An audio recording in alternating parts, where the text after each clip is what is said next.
Roger Hallam, welcome to Hard Talk. There is, and has been for years, been no shortage of activists, groups committed to fighting for the cause of fighting climate change. Why the need now for Extinction Rebellion? Well, I think the reason's really straightforward, is millions of people around the world have realised that we've come to the point where something drastic has to happen. And nothing is happening, and that means we have to start breaking the law in order to make change happen. When you say nothing is happening, that seems to defy the truth that we see around us. Not only are there heaps of different activist organisations working to further the ideas behind mitigating climate change, but governments around the world, as I mentioned in the introduction, have signed up to the Paris Agreement. They are committed to doing what it takes. Well, there's a massive lie going on, which is things are happening, but they're not. And millions of people have realised that the governments have been lying for the last 30 years, and the elites have been lying, and the experts have been lying. And the reason they've been lying is because they've said that carbon emissions will go down, and they're going to act to make sure they go down, but they haven't. They've gone up 60% since 1990, and they're still going up, as you said. They went up 1.6% 2 years ago and 2.7% last year. So this was the decade when it was all supposed to start happening, wasn't it? But it's not. So people are very angry, people are in a rage, people don't want their kids to die. You know, this is there's no words to describe how serious it is. But I guess what I'm getting to is this point, what's different about you? I mean, we've had, for example, the leader of Greenpeace in this studio. He's talked in very similar terms about the alarming rate of the warming of the planet. He's talked about the rise in emissions. He's talked about the concentration of CO2 in the atmosphere getting worse. All of that stuff. I mean, so on the science, there's no disagreement. But are you saying that groups like Greenpeace and many, many others have fundamentally failed in their mission to convince the world that things need to change? Yes, we've fundamentally failed. I mean, I failed, other activists have failed, campaigners have failed, we've all failed. The fact of the matter is, we're facing mass starvation in the next 10 years, social collapse, and the possible extinction of the human race. It couldn't be worse. So and that situation has come about over 30 years of failure. Failure by the elites, failure by the governments, and failure by campaigners. So your message is entirely about failure, it's about negativity, it is in a way, I suppose, a howl of rage and despair. That's right, it is. And you think that is a message that the people of the world and the political leaders of the world are going to respond to? Yes, and the reason why is because when people go through depression and rage, they come out and decide to do things. And Extinction Rebellion is the most successful climate change movement in the UK. It only set up a year ago. It's got 100,000 people signed up to it. It's done mass civil disobedience. It's changed the conversation in this country. And the reason why it's done that is because it's dedicated to telling the truth. And the truth is that we're in this beyond terrible situation, and it's been brought about by the elites and the governments lying to people and misleading people over 30 years. But aren't you lying and misleading people too? Because you are suggesting it is possible, for example, in the United Kingdom, where the group was founded, that we could, in the UK, move to net zero carbon emissions by 2025. And that really isn't possible. Of course it's possible. Anything's possible. It's a matter of whether there's political will. OK, let me rephrase the question. It's not possible within the framework of our capitalist economy without causing unimaginable damage to people's lives. Well, the damage is imaginable, and it's proportionate, and it's necessary, because the alternative is social collapse. That's the fundamental realisation people have come to. There's not a third option here of carrying on business as usual. See, the problem is, and the reason I began by discussing where you sit within the sort of the climate change and environmental movement is that you are an outlier among so many people who agree like you that there is now a climate emergency. For example, the Energy and Climate Intelligence Unit, which sympathises with much of the message that you deliver, does not sympathise at all with some of the objectives and targets you lay out, because they say that, for example, the net zero emissions by 2025 is technically, economically and politically impossible, has absolutely no chance of being fulfilled. Well, they're wrong. You know, we can do whatever we like in our society. It's a matter of whether we're prepared to undertake the costs of it. The fact of the matter is, and this is the major point that Extinction Rebellion is trying to say, is it's over, right, for this civilization. The reason it's over because of the hard physics. We're not making a political point or an ideological point or, you know, trying to be awkward or all the rest of it. We're simply saying that the science is real. If the science is real, it means we're facing social collapse. The reason we're facing social collapse is because of mass starvation. And the reason we're going to have mass starvation is because of the collapse in the weather systems around the world. Yes, but I'm talking about the degree to which you say action, the most radical form of action, has to be completed within the next 6 years, which is what you are saying. You're suggesting, you're setting a target which would mean that people couldn't use combustion engine vehicles anymore, they couldn't fly anymore, they couldn't use gas to heat their homes anymore. And I put it to you that suggesting that is possible makes you a fantasist. It's like going to the doctor and the doctor says you've got cancer. And if you carry on as normal, you're definitely going to die, okay? Or you can try and change, but you might still die. Those are the options for the human race now, if we're to believe the science. So, well, with respect, I don't think the science is saying that we're all going to die within 6 years. No. What we're saying, what the science is saying is, if there's not fundamental, major change in the structure of the global economy in the next 10 years, then we're heading for catastrophe, you know.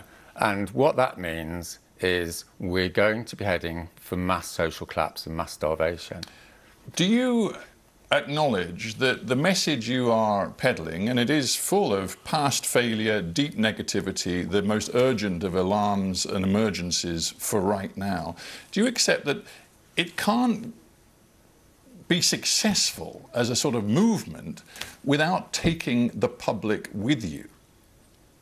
The public is starting to get round to the idea that we're facing social collapse. Like before April, before there were 1,200 arrests in the streets of London, in the biggest civil disobedience protest in British history, the British public didn't have any opinion on the climate emergency. Afterwards, 67% of the British public agree there is one. You want to bring down the capitalist system as we know it. Is that fair? The capitalist system is going to be brought down by itself. The capitalist system is eating itself. Well, no, but the point about your movement is that... No, let me make this point clear, right? The capitalist system, the global system that we're in, is in the process of destroying itself, and it will destroy itself in the next 10 years.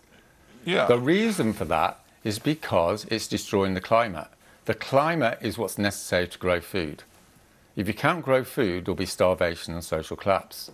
Now, the problem is people in the elites and people in the BBC and people in the governmental sector cannot get their heads around what's actually happening. The fact of the matter is, if you go out and talk to ordinary people in the street, they're aware of this. And that's why hundreds of thousands of people around the world are starting to take action. Yes, because they've lost faith. Your perspective on the climate is that the emergency is here, it's now, and we have to respond. No, I don't think you have. You see, well, I want to ask you about the degree to which you see yourself as a revolutionary. Is that how you would characterise your ideology? There's a revolution coming anyway. It's irrelevant. Well, I know what you're trying to do. You're trying to say there's these radical people, everything's okay, and they're trying to change stuff, you know. And if they weren't there being like annoying, things could carry on. The fact of the matter is, if we don't change things, they're going to be 10 times worse. And those are the two options. That's why I'm telling you about the analogy of the doctor. When you go and see a doctor, you don't blame the doctor. You don't accuse the doctor of being revolutionary, right? Because the doctor is simply telling you what the science is. And the science is we're going to have social collapse or we're going to try and do something about it. Well, with respect, science is different from politics. You're taking science and then you're putting a political interpretation on what it means, how it's going to impact. There's no political interpretation here. Let me put you some words by a former head of the Metropolitan Police Counter-Terror Command who has studied your movement. He says, Extinction Rebellion is seeking the breakdown of democracy and the state. He regards you as akin to a dangerous terrorist organisation. Well, you're telling me that you're going to take the public with you when a former police chief is suggesting that you actually are anarchists who want to bring down the state and our democratic system. You think the public's ready for that? The public is now aware that the elites are taking them to their death, because that's what the science is saying. You stood in a recent election. The people that are betraying this country and this nation are the people in the elites, like the guy you've just mentioned, because they're refusing to accept the reality. And that's why there will be mass social disturbances over the next year or two. You stood in the European parliamentary elections as an independent with this message in London. More than 2 million voters. You managed to garner 924. And you're telling me the public is marching alongside you. The 67% of the public know there's a climate emergency. If you know there's a climate emergency, it means that we're facing a situation more serious than we've ever had to deal with in the whole British history. Politicians are now talking of climate emergencies, making the leap from talking of a climate emergency to the mass civil disturbances, disruption, the bringing down of the state as we know it. That's something quite different. How far are you prepared to go? We've seen, let's say, hundreds, sometimes maybe even 1,000 or two of your Extinction Rebellion colleagues and activists on the streets of London, gluing themselves to buildings, gluing themselves to roads, disrupting traffic, once even disrupting public transport, which to many seemed a bit odd. But how far are you prepared to take this mass civil disobedience? This October, thousands of people will come to the streets of London and they'll stay in the streets of London. How long, I don't know, because it'll be up to them. But you'll see mass disturbances. It'll be non-violent, it'll be respectful, and it'll be disruptive. And that's the methodology that we're using. That's the method we're using. You say carefully, you say non-violent. In previous comments, you've said of your protests, demonstrations, civil disobedience that, quote, some people may die. I wondered what you meant by that. Because in civil disobedience struggles over the last 150 years, when you challenge the elites, as Gandhi says, you know, first they ignore you, then they laugh at you, and then they fight you. When they fight you, then they tend to kill people. And that's historically what happens. I'm just stating that as a fact, a sociological fact. You know, when Martin Luther King used to do civil rights campaigns in the 1960s, people got killed. And that's part of the process of political change. You're carefully manipulating this, aren't you? You said people will see in the evening news 10-year-olds and grannies getting dragged off by the police. I believe you've made a particular point at Extinction Rebellion of teaching sort of civil disobedience methods to young people, including school children. Well, why you want them on the front lines? Why do you think school children and grannies are getting involved in putting themselves in harm's way to get arrested? Why do you think that's happening? Well, I'm asking you why you're encouraging them to put themselves in harm's way. I'm not encouraging anyone. Okay, what I'm involved in doing. You are actually encouraging them. You're actually mentoring children if grannies turn up to a meeting, are in tears about what's happening to their grandchildren, it's not what I'm doing that makes them sit down on the road. It's the same with teenagers.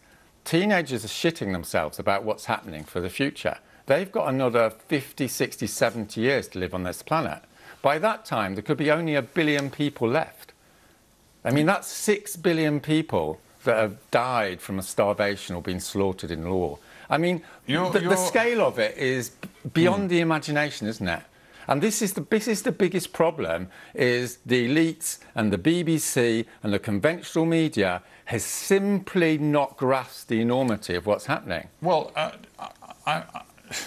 Never mind the elites. It seems that many people, even who were involved in the early days of Extinction Rebellion, like yourself, think you're going far too far. You haven't heard what I've said, and this is the fundamental problem. I'm listening very carefully to No, what I don't said. think you are. You're listening, but you're not emotionally connecting, and this is the problem. You know, I've just spent a year doing interviews like this with journalists, and journalists are not emotionally connecting with what's happening. I'm talking about the slaughter, death and starvation of 6 billion people this century. That's what the science predicts. That's the trajectory we're on. And that requires absolutely desperate measures to stop it. And it's going to be painful. Believe me, it's going to be painful. Engaging in the sense that I'm a citizen just as you are. I am going to be just as much prey to everything that's happening with our planet as you are. You're not, I have children, and certainly, yeah. But I don't know what age you are, but you're not going to be on this planet for that much longer. Neither am I. If you're a teenager, you can see this happening over the next 50, 60 years. Why do you think, and I am engaging with you, but I'm not sure you're engaging with me, why do you think so many people, even inside Extinction Rebellion, think that you have gone too far? When you recently said you wanted to put drones up around Heathrow to ensure that Heathrow Airport was closed down, there were people inside your own organisation who said, hang on a minute, that is not what we are about. You have to consider strategy in a way that you're not doing. The fact of the matter is, with the aviation industry and the whole carbon economy, all this activity is bringing us to destruction. And there's people in Extinction Rebellion and in other networks who, as an act of conscience, are going to be taking action against it. Yeah, and that's the same as it happened in the past, ask you right? Again. I'll give you a quote from somebody, I don't know if you know him personally, but Simon McKibbin, a lecturer at Cambridge University, joined Extinction Rebellion, has now left, specifically because he was horrified and upset by your plan to shut down Heathrow with drones. He said, threatening to fly drones into a busy airspace is a departure from the ethics of non-violence. It threatens people, puts people at risk. He said, I believe if this is permitted to go ahead, we'll lose the goodwill of the public. Why do you persist with this? Because we're facing mass starvation. And because people generally in society, and particularly people in the elites, are not capable and are not empathising with that reality. Will you put those drones up?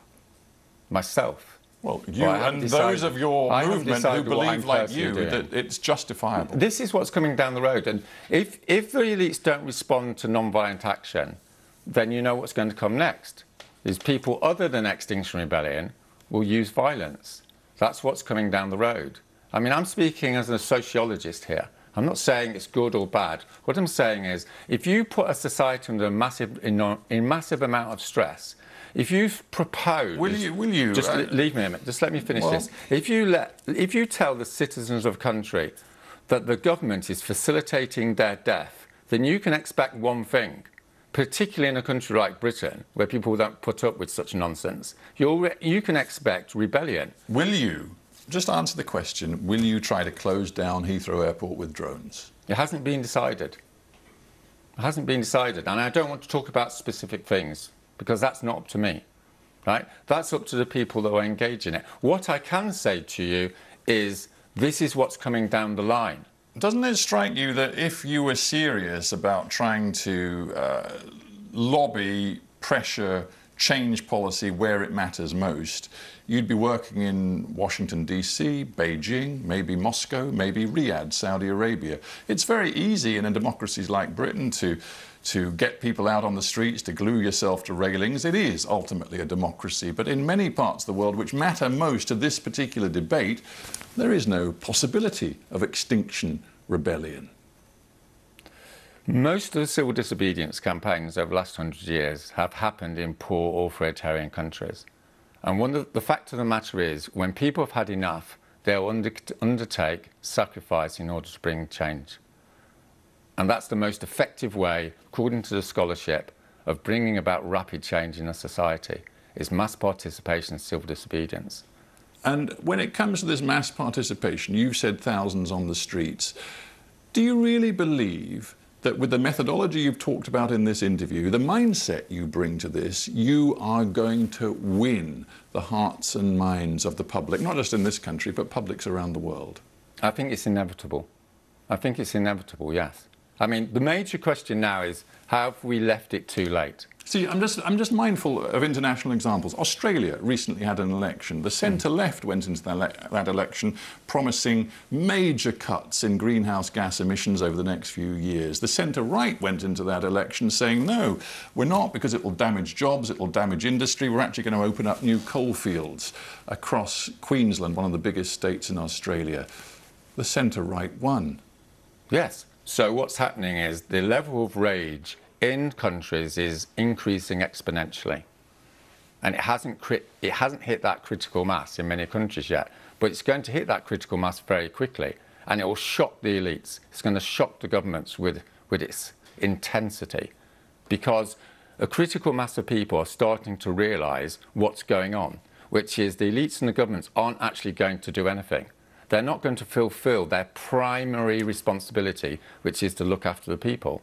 Do you not think that... And it will happen quickly. It will happen quickly. This isn't something that builds up gradually. If you look historically, it happens, nothing's happening, and then something happens, bang. And all the media think, where did that come from? And what I'm here today to tell you is this is coming, right? This is coming down the track. No, I hear your message, and you accuse me of not emotionally engaging with you. And in the course of the conversation, I've just been thinking to myself, your message is so unrelentingly bleak and negative. It's not a message, right? When you go to the doctor and he tells you you have cancer, that's not a message, it's the science.